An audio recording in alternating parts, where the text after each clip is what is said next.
Alright, I'm back. Okay, so yeah, you spin it, so let's pretend you got it right.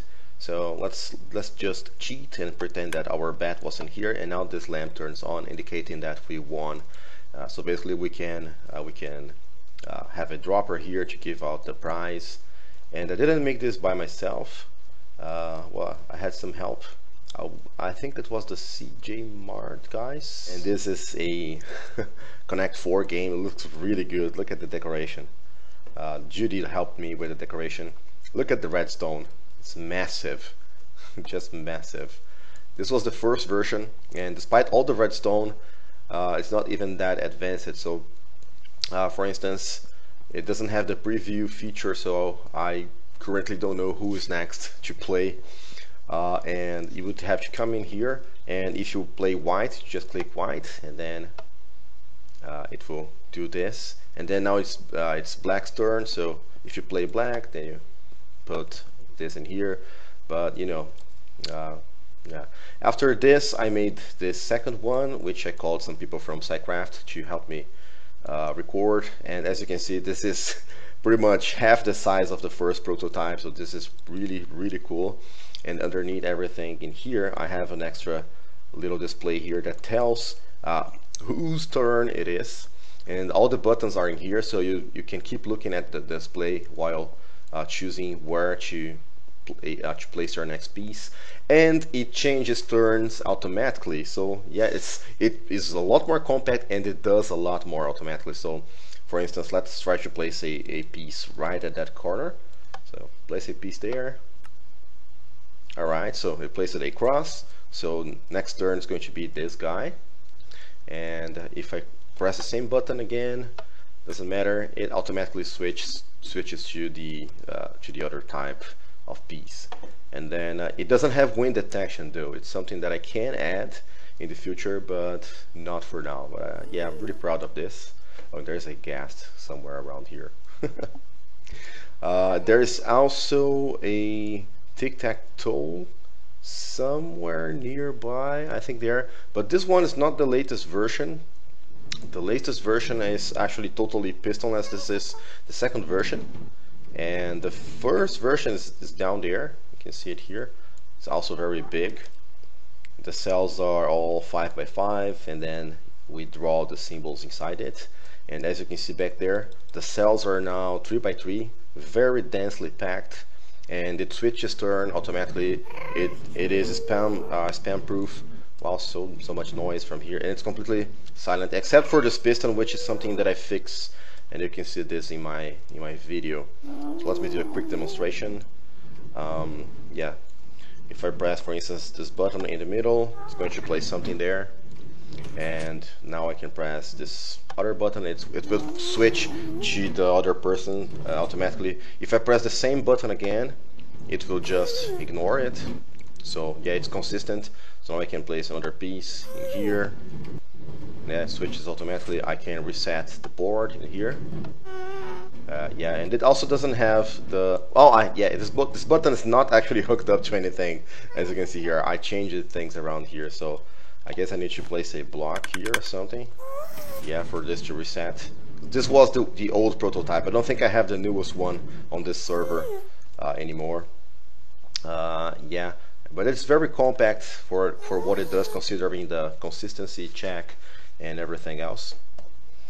Here is a really cool hidden minecart station. So you press the button, and it places the rails. The rails are powered, and there's this block in here, so you can basically drop a minecart from the top, and then it will go, and then you can hide it again. Yeah, we would have to make this yeah, expandable. This is the first prototype, and then Lucas came in here and also made it more compact. This is some other kind of pumpkin farm. It was designed by a kind of famous YouTuber in Brazil. It's a different system. Maybe I have the unit cell separated somewhere around here. Yeah, this is the cell that he's using. It basically has this line block in the middle, and then when something grows, do I have any pumpkins on me? When something grows, it pulls the floor really quick and really simple design. It uses this updater in here. I think in Minecraft 1.13 we can probably use a note block in here as an updater. But this makes it harder for to hydrate the water. So hydrating the water is a little bit more tricky. As you can see here, you have to use those diagonals. But this was a really cool idea. And here are some of the different harvesters that I came up with during the process of designing the pumpkin thingy. Some of them are quick and stable. Some others are just expensive. Yeah, this one also cool. Yeah, this one pretty cool. Very similar to what we have nowadays. And those, I don't think those are complete or anything. Yeah. Here's what is supposed to be a generic harvester. So you can use this on sugarcane farms as well as pumpkin farms. You just have to delete the corresponding pistons, and then you can just activate it like this.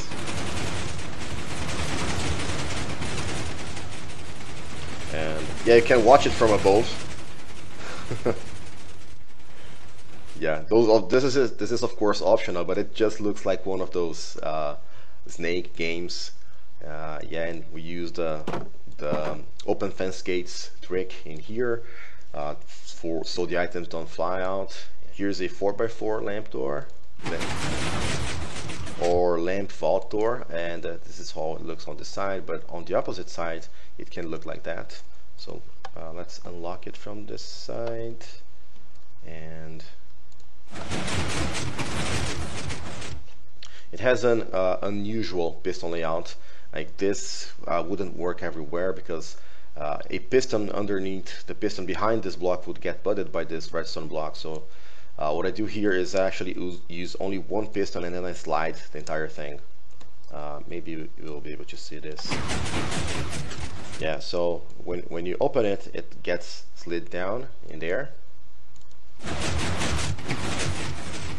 Yeah, it's really cool. It uses the observers to get 2 pulses, and then the redstone blocks get retracted. More Judy and Cass. This is a remake of my first tree farm that I never showed you guys, but I eventually plan on doing this. It's a really old design. When I did this, note blocks were immovable blocks back then. So yeah, I don't want to explain, but basically it can work nicely with 4 different kinds of trees, and yeah, it works through many different versions of the game. And here we have a kind of vending machine. It looks pretty cool.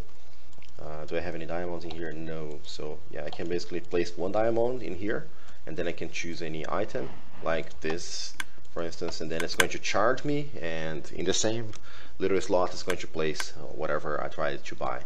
And I can place another one, pick another thing in here. It has some basic consistency checks, like if you don't pay anything, for instance, and you order something, you're not going to get anything in here. I'm still not sure if I should show this to you guys, because this was going to be a really big project, but I wasn't able to finish it, and I don't know when I'm going to work on this again. But this is supposed to be a Rubik's Cube interface. You would be able to control it using this little panel here, so there are lots of stuff to be done still in order to make this work. And then here you have a really nice interface, in my opinion.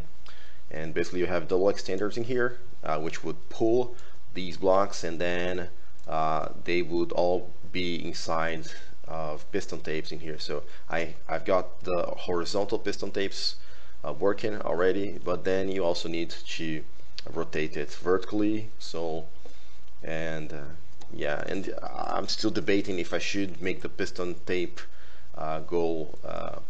be bi-directional, so you can rotate in both directions, here, and all the directions basically. So yeah, this is a complex project, but this is the basic idea.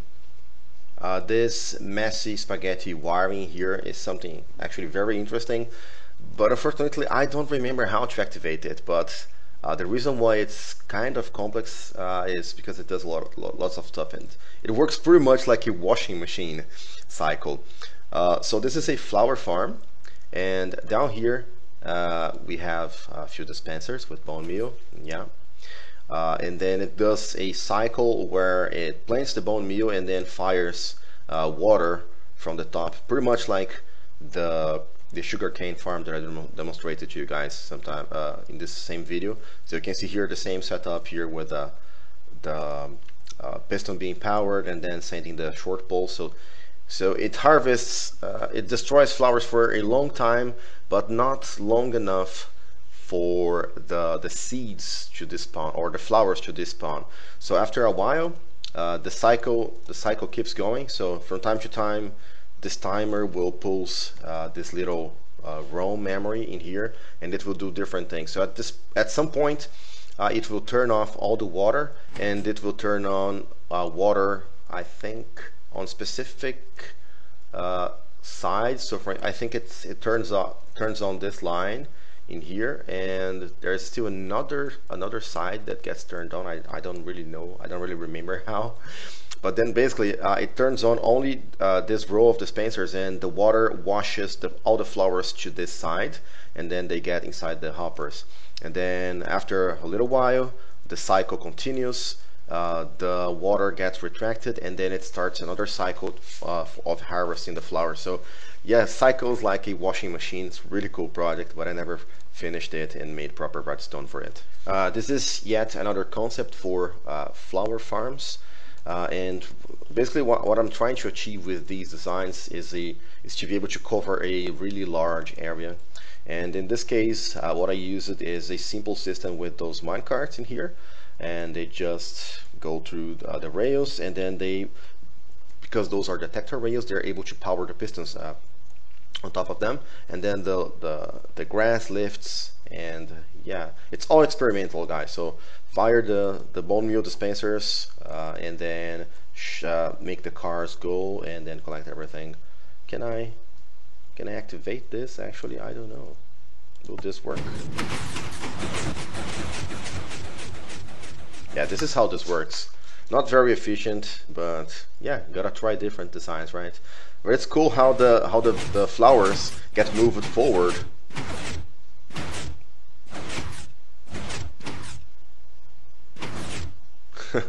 So yeah, if I do the timing correctly, I can probably make this work as an item elevator, or I don't know, something really useful. I don't know why the cards don't have automatic return here. Yeah, maybe I forgot to place the powered rails in here. But yeah, this is how the farm works. And this is a little setup to help you map where what kind of flowers are going to grow in a specific area, so you can have a copy of your world and then run this little setup. What we have down here are dispensers, and yeah, they don't have anything.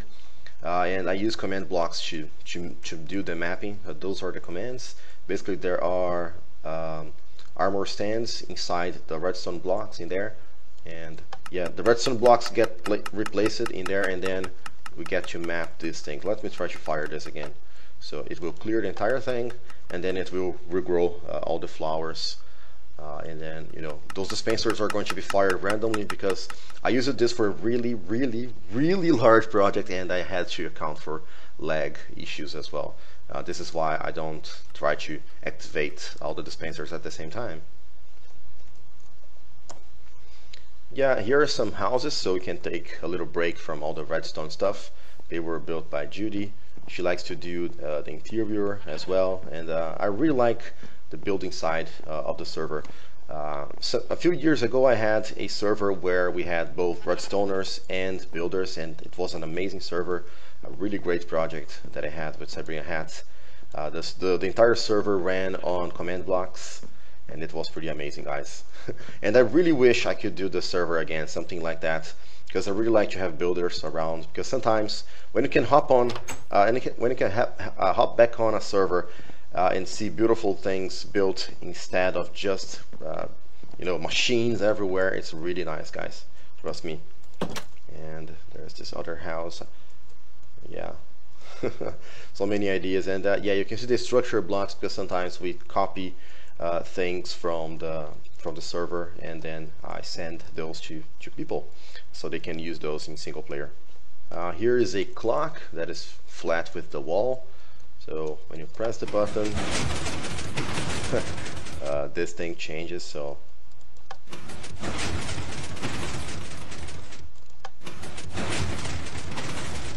yeah, so the mechanical functionality is working. You don't need these blocks now. This entire layer is just a decorative layer. In here, I was trying to add some more redstone to make it work automatically during daytime and nighttime. So yeah, it's kind of easy to make the clock go. The real challenge is to make it synchronized, because if you do it even in single player, when you sleep on your bed, the day speeds up, so the day skips time, and then the clock has to synchronize in order to be a proper clock. So this is what I need to do in order to make this a complete project. And this is a large project that I started 1 or 2 years ago. I think 1 year ago. Yeah, I posted some pictures on Twitter. And what stopped me from continuing is because I found some bugs in the game that are probably not ever going to get fixed. Yeah, I tried to search in the bug report database, and people keep telling Mojang to fix some things, and they just basically refuse to do it. So I don't know what to do at this point. So yeah, I made those displays, so those are interesting. They are based on a design by Koala's team. It's something that it's what you see above this block in here. And yeah, they're really compact. They're really only 3 wide and really easy to build in survival, because you have this gap in here, so you can build the display side by side. The encoding is also very simple. And then I added the signal strength decoder in here, just yeah. But yeah, after this I built my silent 7-segment displays, so I don't need this. I think those are really, I don't know, bulky.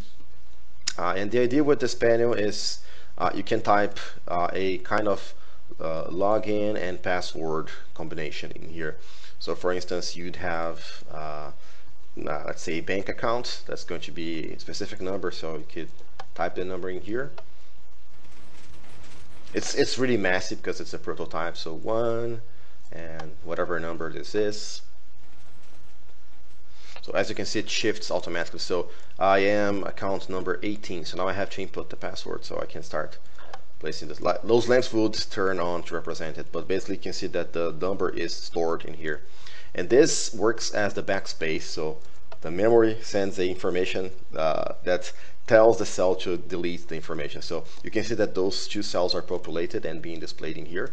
The password is of course not being displayed, and if I hit the backspace button again, you can see the signal propagating, and then this gets deleted. So it's really cool. So you can basically fix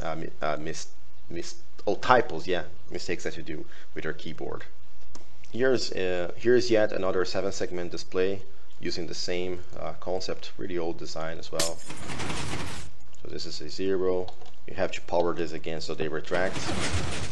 And let's maybe skip this one. This is a 4. Yeah, this is how it works. And this is the redstone behind it. I don't think I'll ever use this. So yeah, there is a lot more actually, and I wish I could show you everything, but the video would be even longer than it already is. And I tried to focus on showing what was unfeatured so far from the server. And yeah, I would like to build a new server and invite people in, so I'm not sure what I'm going to do. My last server was a challenge based server, so you would have to present a really nice project in order to be accepted. I don't know if I want to do this again, because I want more people to be in, and I want to, especially the builders. I really need to find a way to get builders on my servers, and if I can do that, and if you guys have any ideas, or if you want to be on a server hosted by me on one of my servers, let me know in the comments. Let me know your ideas so that we can build a community around all this stuff, because as you can see, we can get so much great stuff from people, right? So yeah, guys, this is it. Hope that you guys enjoyed. You can leave a like, click the like button to help my channel keep growing, and thank you very much for watching, guys. Hope to see you soon. Bye.